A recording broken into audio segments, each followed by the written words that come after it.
Assalamualaikum warahmatullahi wabarakatuh. Kembali lagi dengan saya Tenia Widya Fani Kusuma, nomor induk 12040606119. Saya dari jurusan Ilmu Komunikasi Hubungan Masyarakat, Fakultas Dakwah dan Komunikasi, Universitas Islam Negeri Sunan Gunung Jati Bandung.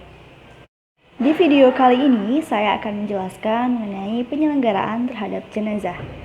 Adapun kewajiban muslim terhadap saudaranya sudah meninggal dunia ada 4. Yang pertama memandikannya, yang kedua mengkafaninya, yang ketiga mensyalatkannya, dan yang keempat menguburkannya. Hukum merawat jenazah adalah fardu kifayah. Artinya, apabila kewajiban ini sudah dilakukan oleh sebagian muslim, maka gugurlah kewajiban sebagian muslim yang lain. Yang pertama, memandikan mayat atau jenazah. Syarat-syarat mayat yang perlu dimandikan. Yang pertama, mayat tersebut adalah seorang yang beragama Islam atau Muslim. Yang kedua, ada tubuhnya walaupun hanya sedikit. Yang ketiga, bukan meninggal karena mati syahid. Cara memandikan mayat atau mayit yang harus diperhatikan adalah pertama-tama bersihkan terlebih dahulu segala najis yang ada pada badannya, kemudian ratakan air ke seluruh tubuhnya sebaik-baiknya 3 kali atau lebih jika diperlukan. Siraman yang pertama dibersihkan dengan sabun, siraman yang kedua dengan air, dan siraman yang ketiga dengan air yang bercampur kapur barus. Ingat, yang perlu didahulukan saat memandikan jenazah atau mayit adalah anggota wudhu, kemudian seluruh tubuhnya dari mulai kanan hingga kiri. Jenazah atau mayit yang haram untuk dimandikan, yang pertama, orang yang mati syahid atau mati dalam keadaan perang melawan orang kafir, dan yang kedua adalah orang yang kafir atau munafik. Aturan memandikan mayit atau jenazah. Yang pertama, mayit laki-laki dimandikan oleh laki-laki. Yang kedua, mayit wanita dimandikan oleh wanita kecuali muhrimnya, yang laki-laki diperbolehkan. Yang ketiga, orang yang memandikan hendaknya adalah keluarga terdekat. Yang keempat, suami boleh memandikan istrinya, begitupun sebaliknya. Yang kelima, orang yang memandikan hendaknya tidak menceritakan aib yang ada pada tubuh mayit. Yang kedua, mengkafani mayit atau jenazah. Disunahkan bagi mayit laki-laki menggunakan 3 lapis kain kafan. Tiap-tiap kain kafan itu hendaknya menutupi seluruh tubuhnya.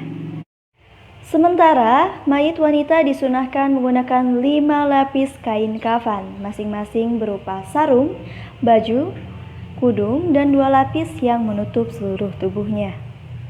Kain yang digunakan untuk kafan ialah kain yang halal dipakainya sewaktu hidupnya dan disunahkan dengan kain yang berwarna putih dan baru pula serta diberi wangi-wangian. Yang ketiga, mensyalatkan mayit atau jenazah.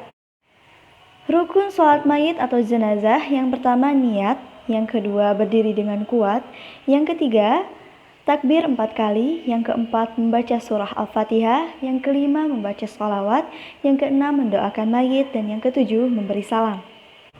Cara mengerjakan sholat mayit atau jenazah, pertama-tama imam berdiri menghadap kiblat dan makmum berdiri di belakangnya. Lalu mayit diletakkan dengan melintang di hadapan imam dengan posisi kepalanya berada di sebelah kanan imam. Untuk mayat laki-laki atau mayit laki-laki, imam hendaknya berdiri menghadap dekat kepalanya. Sedangkan untuk mayit atau jenazah wanita, imam hendaknya berdiri menghadap dekat perutnya. Perlu diketahui bahwa sholat jenazah ini tidak dengan ruku ataupun sujud. Sholat jenazah ini juga tidak dengan azan ataupun iqomah. Seperti yang sudah dijelaskan tadi bahwa sholat mayit atau jenazah ini terdiri dari 4 takbir.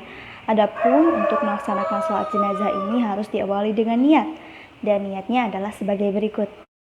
Bismillahirrahmanirrahim. Usolli hadal mayyiti arba'an takbirati fardu kifayati lillahi ta'ala.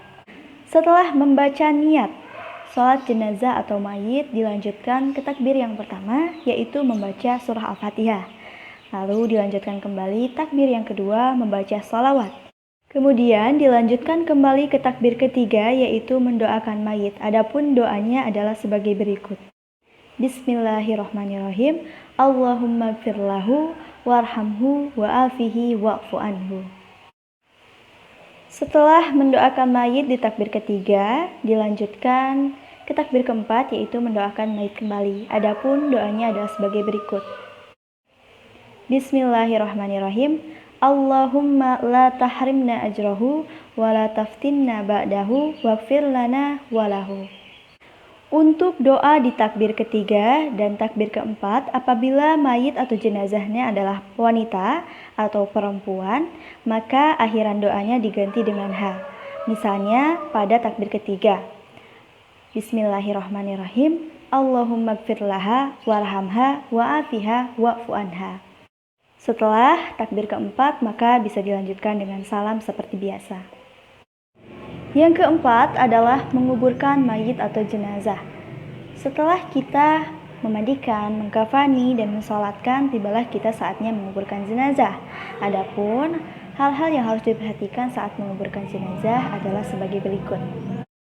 Yang pertama, pembuatan liang kubur jangan sampai bau busuk mayit dapat keluar dan jangan sampai dapat dibongkar oleh binatang. Yang kedua, wajib membaringkan mayit di atas lambung kanan. Yang ketiga, menghadapkan muka mayit atau jenazah ke kiblat, lalu dilepaskan kain kapan yang membalut muka dan telapak kakinya serta dilepaskan segala ikatan-ikatan tali yang ada pada jenazah itu. Yang keempat, menguburkan jenazah tidak boleh pada waktu malam hari, kecuali apabila dalam keadaan darurat. Selanjutnya penjelasan mengenai liang lahat. Liang lahat adalah liang yang digali serong ke kiblat yang kira-kira dapat memuat satu mayit atau jenazah, kemudian ditutup dengan papan atau bambu. Selanjutnya dalam satu liang kubur tidak boleh dikubur 2 jenazah atau lebih, kecuali karena keadaan darurat. Selanjutnya, di waktu mayit atau jenazah diturunkan ke liang kubur, disunahkan membaca Bismillahi wa ala millati Rasulillah. Apabila mayit sudah selesai dikuburkan, disunahkan untuk mengiring jenazah berdiri sebentar mendoakan mayit. Lalu setelah selesai dikuburkan, juga disunahkan menyirami kubur itu dengan air. Demikianlah penjelasan mengenai tata cara penyelenggaraan terhadap jenazah. Semoga bermanfaat bagi kita semua dan mohon maaf apabila ada kekurangan dan kesalahan dalam penyampaian. Terima kasih. Wabillahi taufiq wal hidayah. Wassalamualaikum warahmatullahi wabarakatuh.